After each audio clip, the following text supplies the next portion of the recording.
كاكا جان أول طبق يلتو بيبسيك شرخي خواز أحمد بدون شكشم بوبينا شرخ دست خوش به قربان بس سوالی که لیکم عزیز مبه خدمت یک اسپایرگی زوری ما بالا برایم تاریخ تغذیه عیبله ده باشه بعدا مایلی عاد دو چه سلو چه رسشون بره امروز منه که امروز بالول کم جابه ساقه اما هموی چنی کرد استشاف صور صار همین 28000 کاکا جان دست خوش به همیان بکره علاقه که استشاف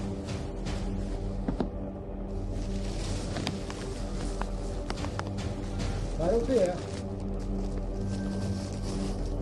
ئەی پارەکە بەخۆنیە؟ باش نەڕۆمە دەرەوە باشە بڕۆ پارانە بسۆتە شۆ زدانەکەم وەڵاهی بەقینا بە ساقە و ئەزێتی شمای دووز گەرم بەن خدمت نخوشی برای نایفرۆشی نخیر براکم جا نخوشی باش کاکە جان سپاس جگەرە ناخ ئەمەش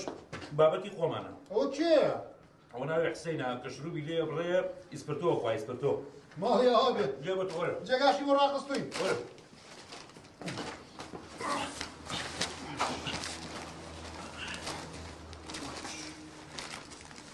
مێ بخۆم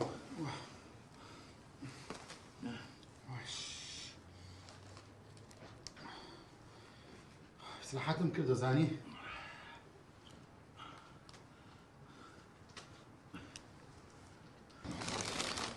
سامی جان گیان ئەنجا ماڵەوە دەرمانەکەن دەرمان ناکەن چاویان دەرێ ئەم تۆ لە خۆتومان وەڵ ناکەوێ باپی چۆنە ئارە بەخوا با بۆی بخەوین یاڵە ئەم ناوی چاکیس کردووەمە